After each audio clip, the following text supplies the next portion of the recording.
Nahmaduhu wa nasta'inuhu wa nastaghfiruh wa na'udzu billahi min syururi anfusina wa min sayyiati a'malina. May yahdihillahu fala mudilla lahu wa may yudlil fala hadiya lahu. Wa asyhadu an la ilaha illallah wahdahu la syarika lahu wa asyhadu anna Muhammadan abduhu wa rasuluh alladzi la nabiyya ba'da amma ba'du. Hadirin jamaah Masjid Al-Amin yang saya hormati dan Allah rahmati, dari harapan dan permohonan yang kita panjatkan kepada Allah Subhanahu wa Ta'ala agar Allah memberikan kita umur yang panjang sehingga bisa kembali bertemu dengan bulan Ramadan. Alhamdulillah Allah ijabah.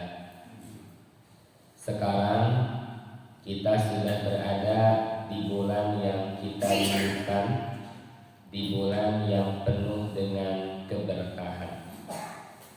Tidak terasa kita sudah berada di hari ke-7 dalam perjalanan ibadah kita di bulan Ramadan tahun 1447 Hijriah.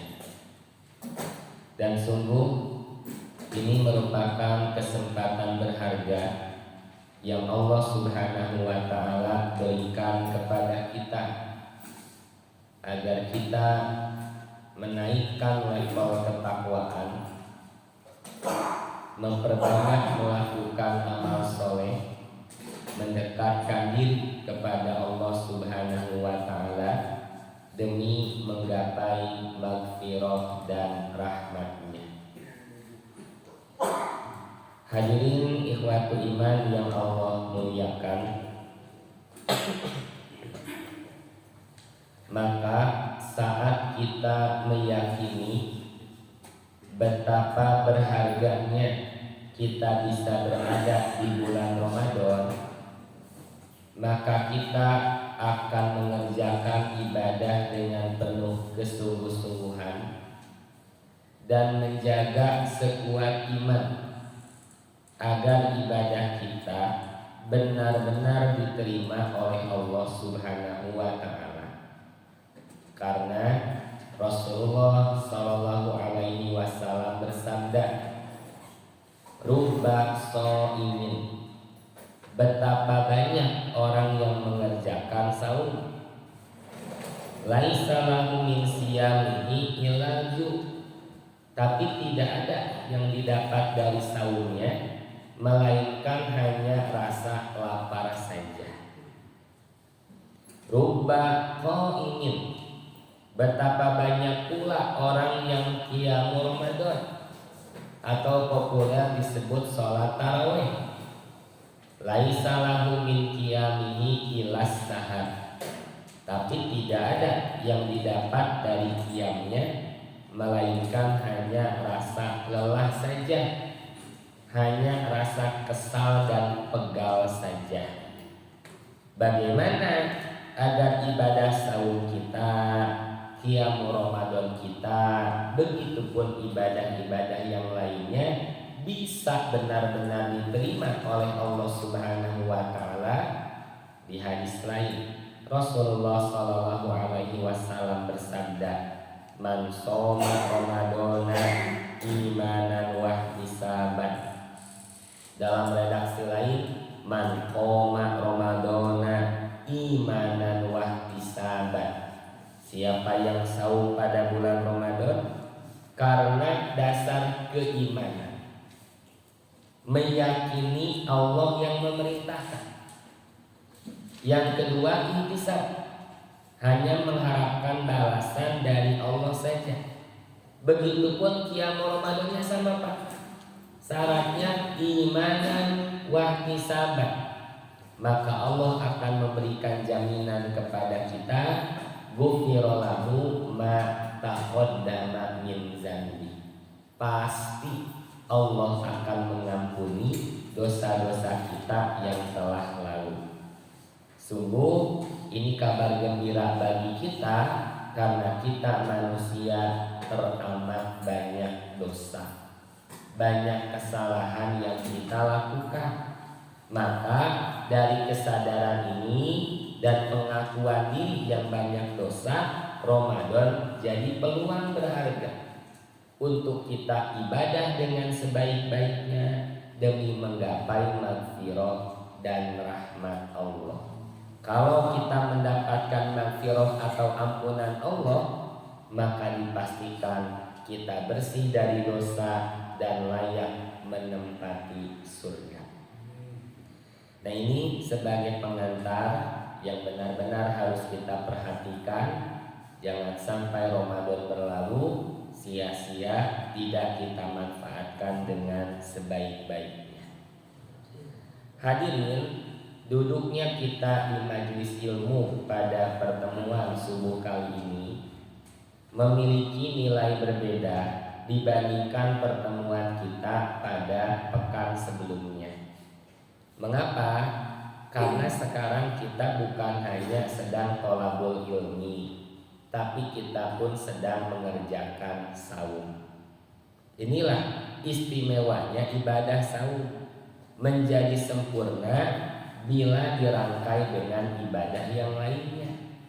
Kita sedang saum bisa menghadiri kajian, kita sedang saum bisa mengerjakan sholat, kita sedang saum bisa infak sedekah, bisa beraktivitas mencari nafkah seperti biasa.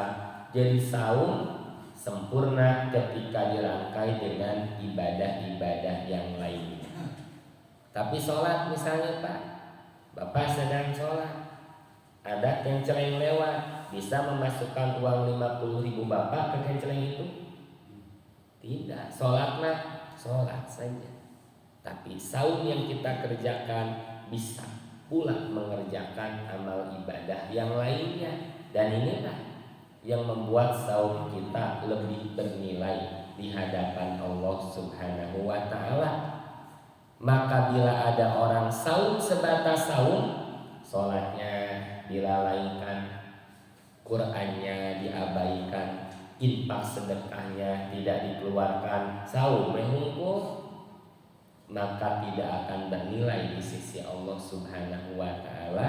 Itulah saum yang hanya akan mendapatkan rasa lapar dan haus saja.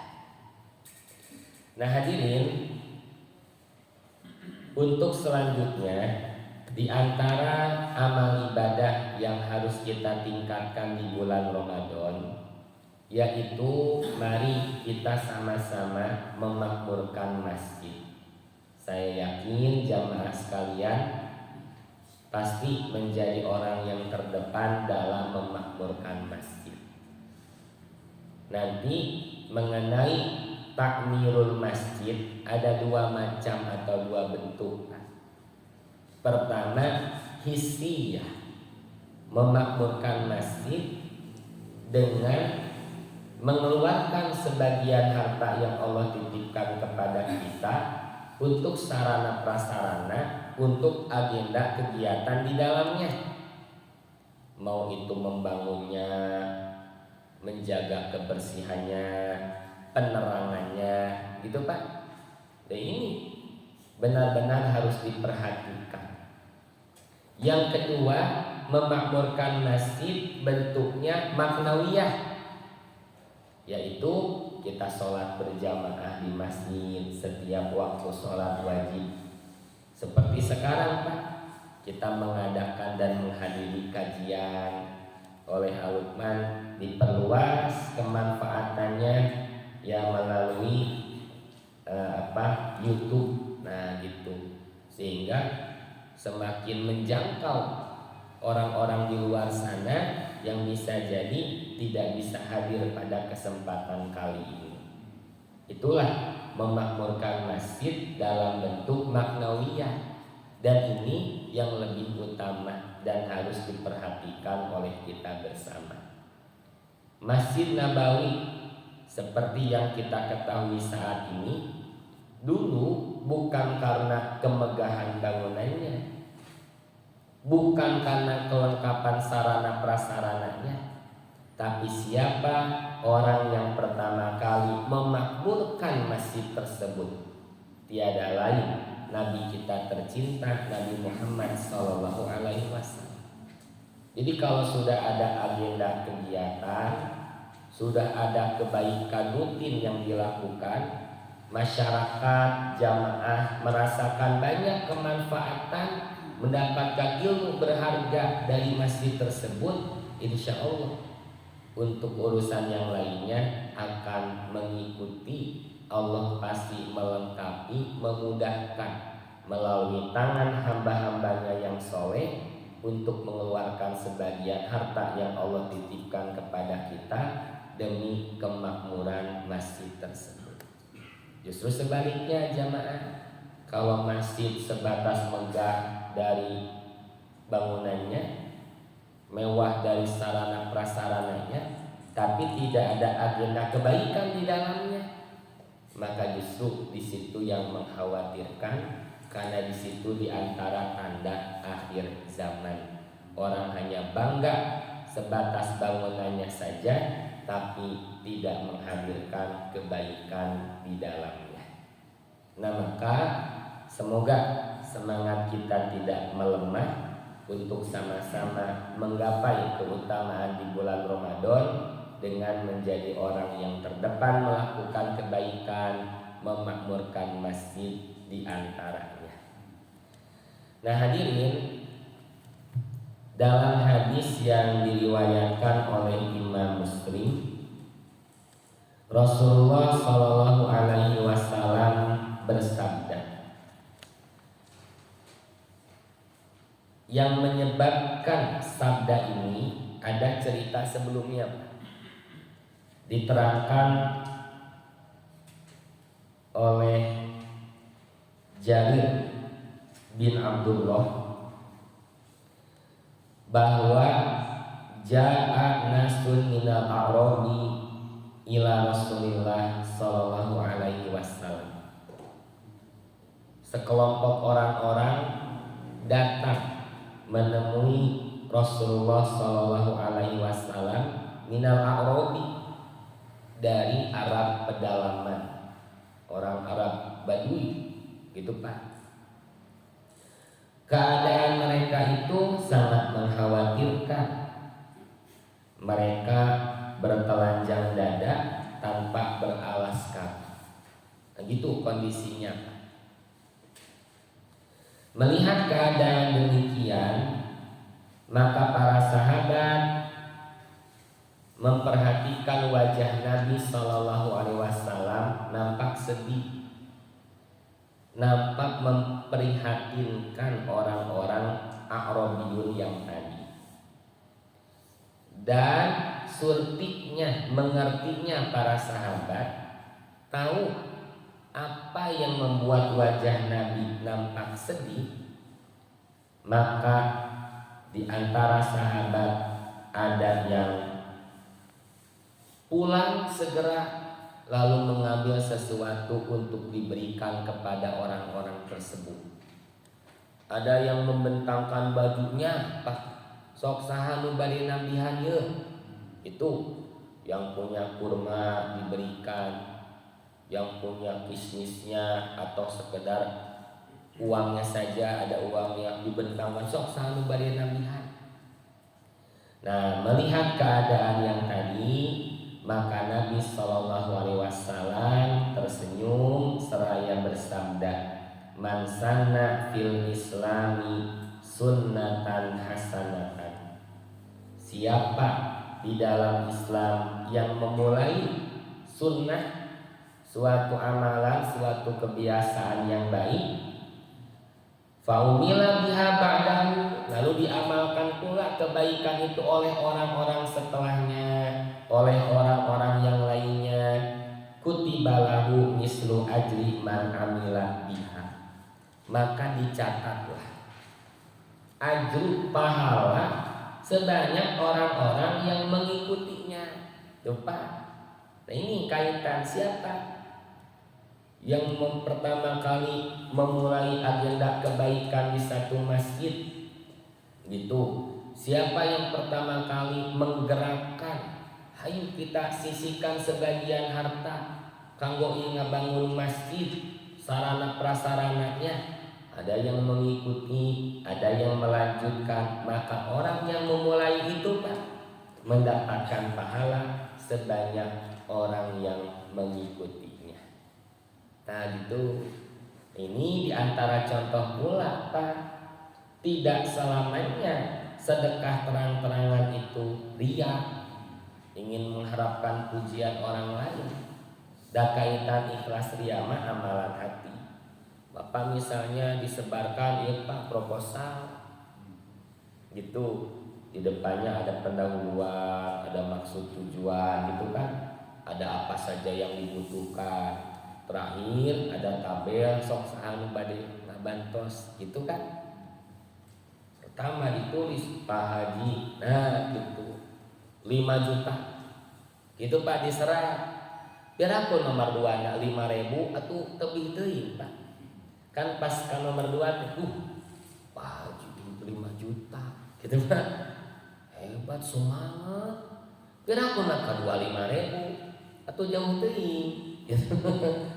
Wah abdi mah 1 juta mah insyaallah aya kadua 1 juta kan gitu Pak. Itu patos tapi nona sami mung angka di payuna hungkul benten tuh jadi 5.000 gitu Pak lebih teuing atuh. Nah itu jadi tidak selamanya sedekah terang-terangan itu merusak keikhlasan Pak.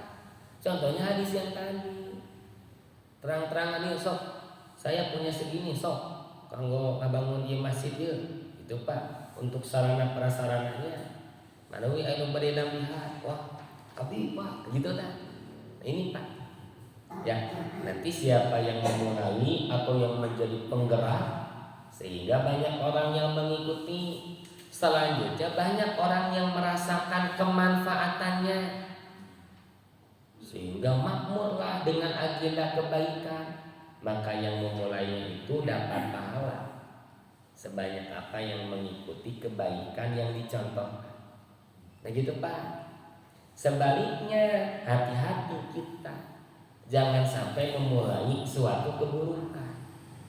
Lalu ada orang yang melihat, mengikuti, melanjutkan, tau orang kebagian dosana. Gitu Pak. Kita peran orang tua, ada anak di rumah atau bapak yang sudah punya cucu, hati-hati.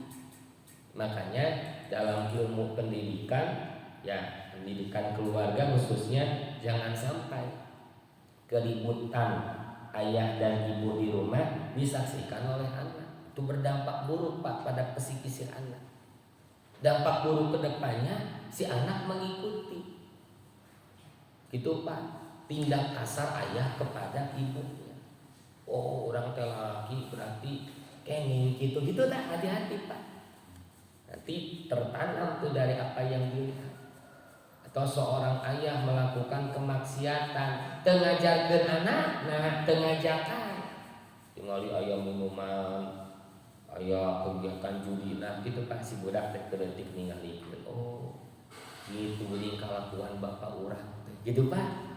Ketingali tengajarkeun tengajakan piraku ya seburuk-buruknya kelakuan orang tua pasti tidak mau diikuti oleh anak. Tapi dengan memperlihatkan di situ Pak, nanti tertanam pola. Kok anak nanggung parah Pak. Wah bapak orang mau sakit orang malah jadi bandar, gitu. Orang malah jadi pengedar tuh Pak. Walaupun tidak mengajarkan, tapi memperlihatkan di situ mansana sunatan sayyi'atan, memulai suatu perbuatan yang buruk dilihat, diikuti, dilanjutkan, maka yang memulai atau yang mencontohkan mendapatkan dosa sebanyak orang yang mengikutinya. Nah, jadi yang pertama pelajaran berharga, pastikan kita yang terdepan melakukan kebaikan, berani memulai. Yang kedua hati-hati. Ya, pasti kita pun ada Pak keinginan, ada dorongan, ada godaan ya melakukan keburukan. Hati-hati jangan sampai ya itu terjadi, terlebih saat diikuti dan dilanjutkan oleh orang-orang yang lainnya. Begitu jamaah sebagai pengantar acan aya di dieu. Acan aya di dieu. Nah, ini untuk sebagai motivasi kita semua agar sama-sama terdepan dalam melakukan kebaikan. Kita akan melanjutkan Pak, masih bab mujahadah. Bab kita bersungguh-sungguh dalam menggapai keridhaan Allah. Memasuki hadis ke-16. Di sini kita akan menemukan proses turunnya wahyu dan sikap para sahabat.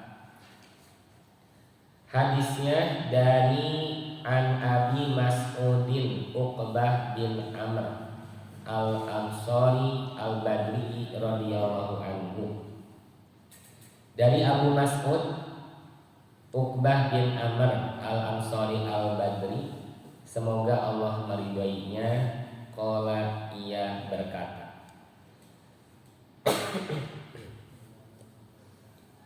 lama nazalat ayatus shadaqah, ketika ayat tentang sedekah turun, kunna nuhamilu ala zuhurina, kami para sahabat mengangkat sesuatu di atas punggung kami. Artinya melakukan pekerjaan apa saja Pak. Berarti kan kulitianya baginya ngangkut Pak. Walaupun dia pekerja kasar gitu Pak, ngangkut naon wae cenah biasa. Pekerjaan apa saja yang bisa dilakukan. Ternyata untuk apa Pak tujuannya? Ya agar bisa memperoleh upah sehingga bisa disedekahkan. Kabayang Pak. Turun ayat tentang sedekah. Teu kieu saya mah tidak punya keluar eta mah kanggo nu mampu untuk yang bisa. Tidak seperti demikian sikap sahabat. Kami langsung nuhamilu ala zuhurina, manggul naon wae cenah. Dikerjakeun bade kuli, bade naon agar dapat upah yang dengannya kami bisa mengamalkan ayat tentang sedekah tersebut. Terbayang Pak? Ini sahabat. Bukan melihat sosok sahabatnya semata, Pak, lihat siapa gurunya, kan gitu. Siapa yang membacakan dan menerangkan ayatnya? Tiada lain manusia yang paling mulia, Nabi kita tercinta, Nabi Muhammad SAW. Faja'a rajulun, maka datanglah seseorang, fatasaddaqo bisyai'in kasir, bersedekah dengan sesuatu yang banyak jumlahnya. Berarti secara kemampuan ada, punya, datang membawa sedekah yang banyak jumlahnya. Faqalu, orang-orang berkata, berkomentar, muro cenah, muro tuh ria cenah mata mah pamer, ria cenah mah ya ingin dapat pujian dari orang gitu Pak.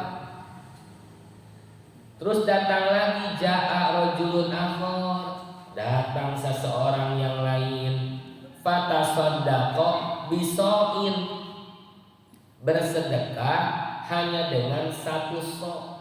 Ini kan ukuran apa Pak satu sok? Ukuran zakat fitri. Ya, hanya sebanyak itu karena memang kemampuannya pun ya sebatas demikian jemaah. Faqalu, ada lagi yang mengomentari, innallaha la ghaniyun an sa'i hada, sungguh Allah maha kaya, senang. Allah maha kaya, tidak butuh sedekahnya sebanyak satu sok gitu Pak. Ngomentaran sedekah naon kan gitu Pak. Ngomentaran ieu mah gitu.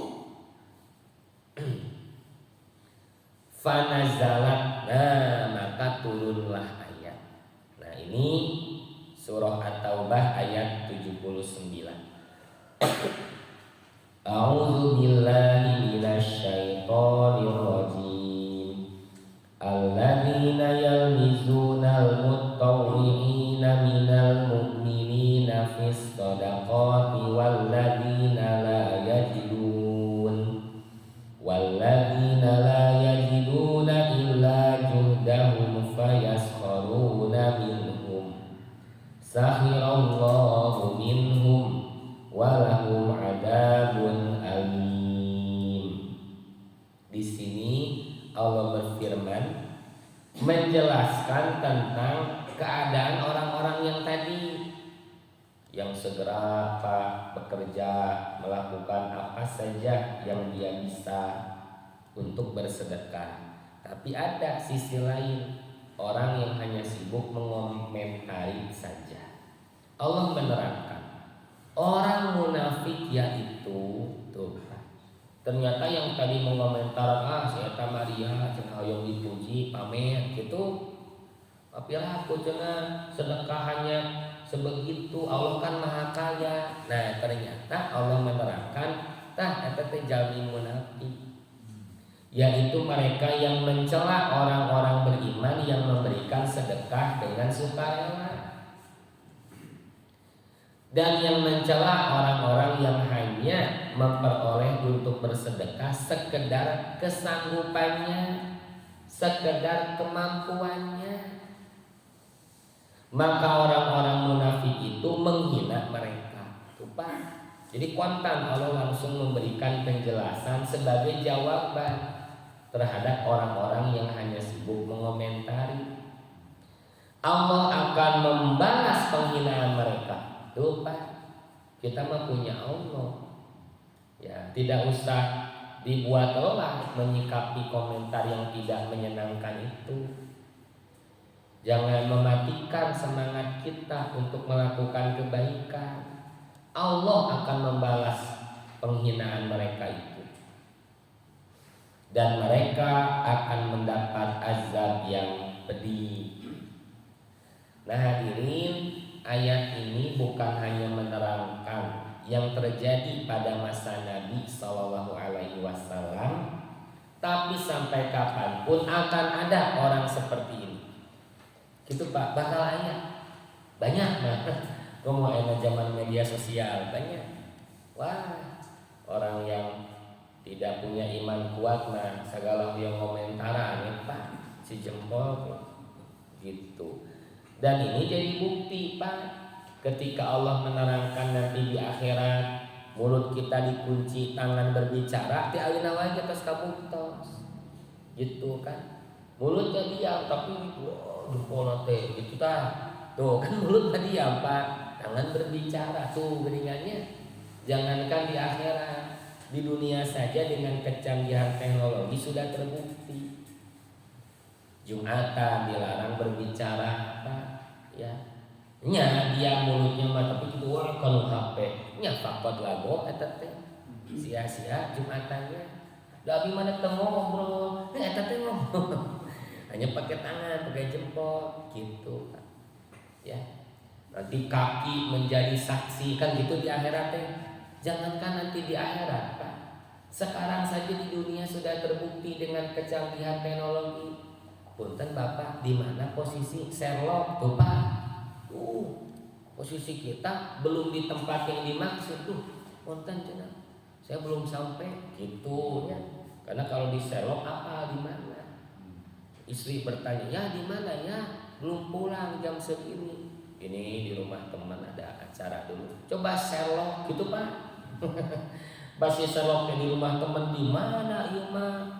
Itu Pak. Iman tempat maksiat ini aduh banyak. Kaki jadi saksi itu ya, posisi di mana kita berada tuh banyak tuh. Jadi jangankan di akhirat ya Mas, sekarang saja sudah terbukti.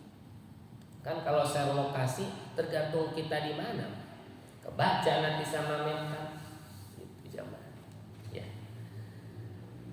Muttafaqun alaihi, hadis ini diriwayatkan oleh Imam Al-Bukhari dan Imam Muslim. Hada lafzul Bukhari, dan ini merupakan lafaz dari Sahih Al-Bukhari. Selanjutnya jamaah, kita lihat pelajaran apa saja yang terdapat di hadis ini.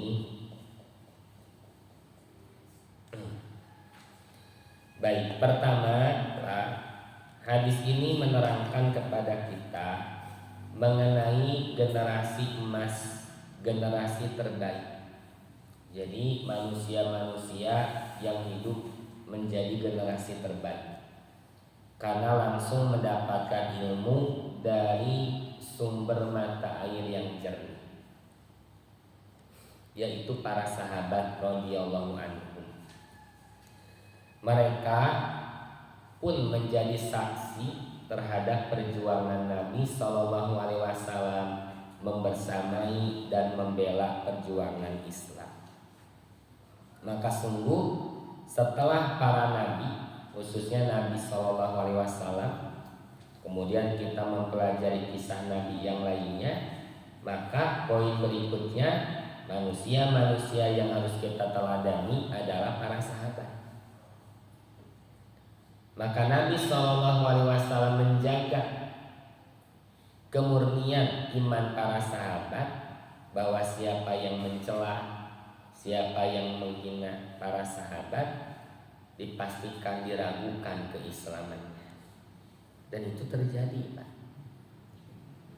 Kelompok Syiah itu berani mengkafirkan para sahabat. Bahkan istri-istri Nabi saja yang kita muliakan sebagai ummahatul mukminin, ibundanya orang-orang mukmin, dikafirkan. Gitu. Jadi nyerang nabinya mah tidak, tapi orang-orang di bawahnya, para sahabat. Kalau sahabatnya aja dikafirkan, Pak, berarti tidak mungkin diterima hadisnya, dan di situ ilmu berharganya. Dan itu yang terjadi jemaah. Ya. Jadi Syiah itu bukan Islam, Pak, di luar Islam, itu produk Yahudi, Pak. Itu. Nah, jadi sahabat mendapatkan ilmu berharga, mengalami tahapan-tahapan dalam syariat. Gitu, Pak. Kan kita mah langsung menerima Quran terus sempurna, Pak, 30 juz. Wah, cuma kandel kieu, madak dihancak Quran. Sahabat ini turun satu ayat diterangkeun ku Nabi, langsung diamalkeun, Pak. Sahabat mah tidak punya Quran di rumahnya seperti Bapak. Di masjid teu aya Quran teh. Komo aya kanggo Quran ada Qur'ana ge teu aya. Terus kumaha tuh ngaos Qur'ana? Kan langsung ditawar, Pak, langsung dihafal. Kan gitu. Turun wahyu beberapa ayat, Nabi membacakan, Nabi menerangkan, sahabat menyimak, memperhatikan, mengamalkan, menghafalkan, mengamalkan. Begitu polanya, Pak. Gitu. Ya. Yang kedua, ayat ini menerangkan kepada kita bahwa sungguh Allah Subhanahu wa Ta'ala memberikan penilaian, memberikan balasan pahala tidak dilihat dari jumlah, tapi dilihat dari kemampuan kita sebatas apa. Yang punya sampai puluhan ratusan juta, so enggak. Dan memang Allah menitipkan harta juga lebih. Jadi bahasanya kita bukan mensedekahkan harta kita, tapi Allah, Pak, Allah menitipkan kita. Nah, kan semuanya hakikatnya titipan. Lalu yang menitipkan minta, biar aku kurang ditahan. Kan gitu, Pak. Sekali lagi, Pak, polanya kita bentuk begini. Kita akan mudah bersedekah. Di sini kalau misalnya Pak Haji Surya, Pak ahli sedekah. Ya, kita apa yang mendorong kita mudah bersedekah? Kita meyakini harta kita bukan milik kita. Allah yang menitipkan. Lalu yang menitipkannya menyuruh kita untuk mengeluarkan sebagian. Di pos fisabilillah, upami di masjid lebetna kan fisabilillah, Pak. Bukan hanya bangunannya, sarana prasarananya, orangnya juga, Pak, diperhatikan. Aya bangunan megah, sarana prasarana lengkap, daya mengajar nanya pada kumaha tuh. Gitu. Jadi masuknya pos fisabilillah. Kalau untuk zakat gitu, Pak, kan zakat mah mustahiknya ditentukan orang yang berhak menerimanya gitu. Tapi di sini bahasanya sedekah. Lebih umum sedekah mah. Zakat pun dalam Quran kadang disebut sedekah. Sedekah itu dari asidku akar katanya. Artinya benar atau jujur. Maka saat kita bersedekah artinya kita membenarkan janji Allah. Kita tidak ragu terhadap hadis Nabi SAW, mana qasat shadaqatun min mal. Harta tidak akan berkurang bila disedekahkan. Sok Pak harus ke Pak Haji Surya. Pas we majeng usahana leres Pak. Harta nggak akan habis kalau disedekahkan.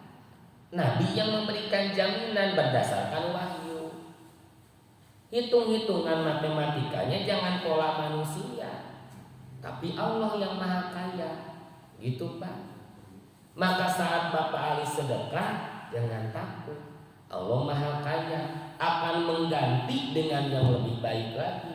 Jangankan di akhirat Pak bersedekah, di dunia kontan Allah ganti. Bisa diganti dengan bentuk yang sama, yaitu sama-sama harta, atau diganti dengan limpahan rezeki yang lebih berkah. Kondisi badan sehat walafiat, sopan, dah sehat mah yang paling mahal. Bapak mau apa banyak uang tapi sakit, batur jalan-jalan ini gitu, Pak nggak boleh ngeringkung. Uang punya, tak bisa kemana, lebih sakit, lebih menderita. Ya, uang punya tidak bisa menikmati, mau makan ini makan itu. Sudah tidak boleh sama dokter, Pak, bahaya untuk kesehatan Bapak. Aduh Pak, gitu. Atau diberikan balasan berupa apa? Anak-anak soleh-solehah. Wah Pak, surga dunia Pak. Anak-anak kita soleh-soleh, Bapak udah dapat surga tuh di rumah tangga. Betapa berapa banyak Pak orang tua yang stres Pak, sampai sakit karena memikirkan anaknya Pak. Yang masalah demi masalah, gitu. Lingkungan yang nyaman Pak, kondusif untuk ketaatan kita. Jadi bentuk kebaikan yang Allah balas dari sedekah kita banyak macamnya. Tidak mesti bentuk yang sama seperti apa yang kita keluarkan. Kullu ma'rufin shadaqatun. Nabi SAW bersabda, setiap kebaikan itu sedekah. Maka Bapak tidak bisa seperti Pak Haji mengeluarkan banyak harta dan kemampuan tidak ada.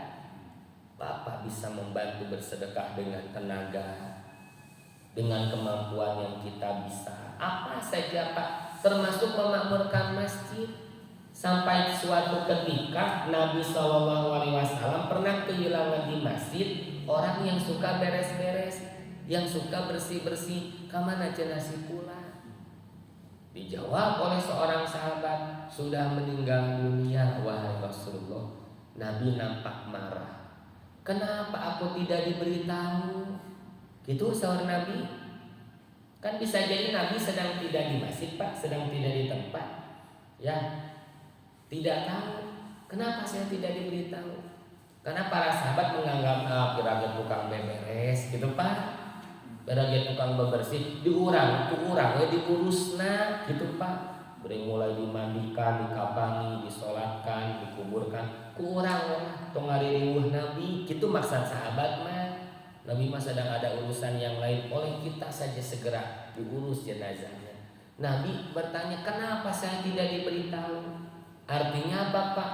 Semua orang yang terlibat dalam memakmurkan masjid punya kemuliaan. Mau yang mensedekahkan sebagian hartanya untuk agenda kegiatan di masjid, mau yang menjadwalnya, mau yang kebersihannya, keamanannya, semuanya punya kebaikan. Lalu sampai kata Nabi Pak, soknya di mana kuburannya? Jajak cenah antarkan saya. Lalu Nabi sholat jenazah. Nah gitu Pak. Ini sholat jenazah model kedua, kan sholat jenazah pertama mah jenazahnya ada di hadapan, belum dikuburkan. Nabi sholat jenazah, sholatnya seperti biasa, tapi jenazahnya sudah dikuburkan. Dan Nabi tidak ke semua jenazah menyolati padahal sudah dikuburkan. Karena ini orang punya kemuliaan. Orang yang sama-sama ikut memakmurkan masjid, makanya jangan dipandang sebelah mata, Pak. Teu aya nu beberes nu bebersih, sok bade kumaha masjid. Kadang kita merasakan nyaman karena kebersihannya, Pak. Tapi masjidnya kecil, Pak. Tapi balalersi, Pak, nyaman. Kan di situ juga ada nilai kemakmurannya. Ada masjid besar, Pak. Tapi pas Bapak sholat sujud teh ngalun ngaroros kaca, wah kebul debu nararempeh, lebarnya kan gitu, Pak. Pasti kita menyayangkan, masjid sakieu badan, wadaya ngurus geuning teu bayar. Ternyata, Pak, Nabi tidak memandang sebelah mata. Sekalipun hanya bisa bersih-bersih, beres-beres, Nabi nolatan. Dan di situ kemuliaannya. Tak gitu, Pak. Karena dia pun bagian dari orang yang bersedekah.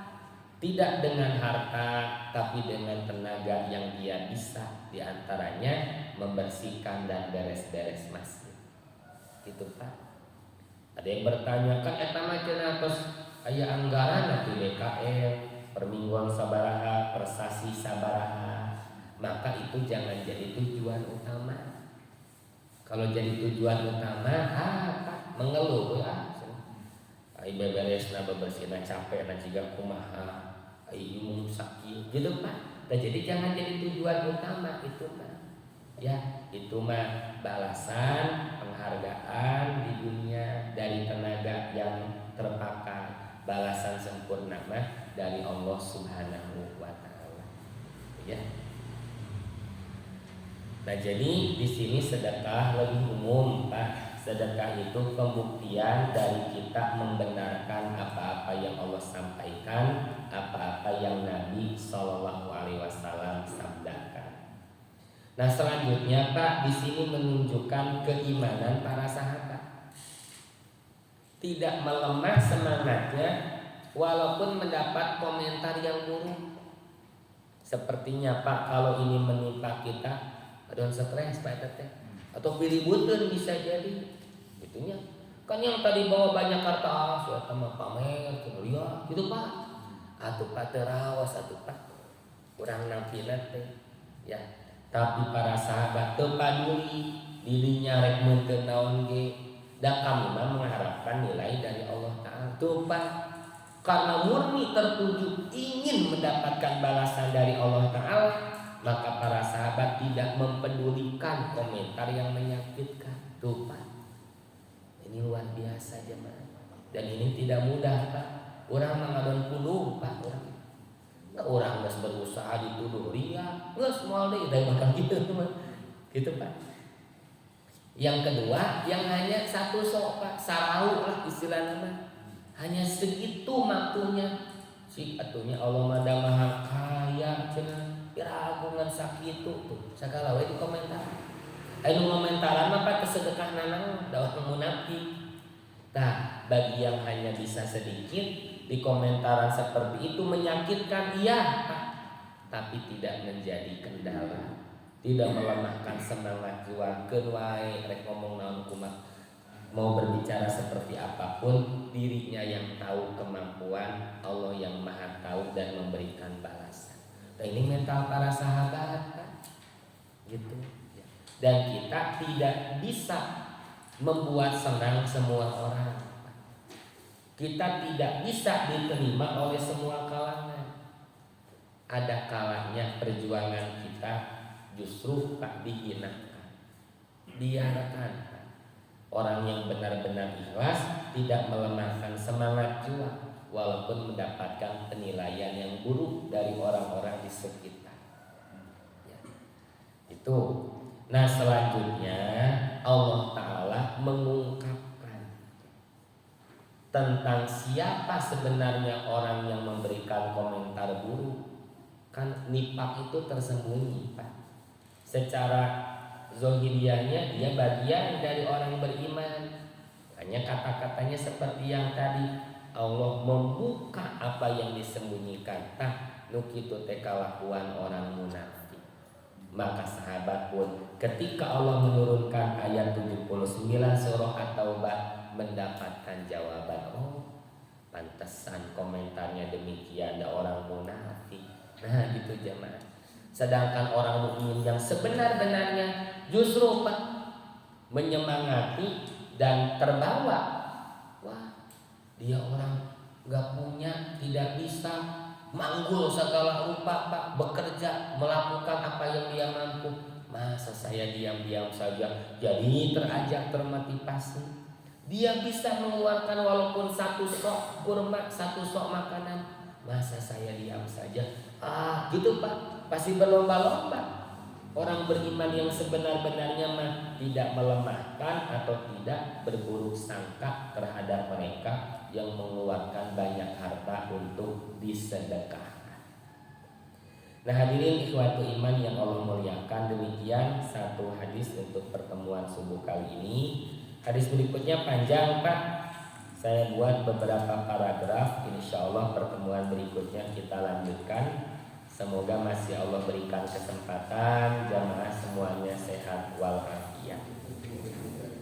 Nah itu terus kayak kurang praskernya dikumpulkan.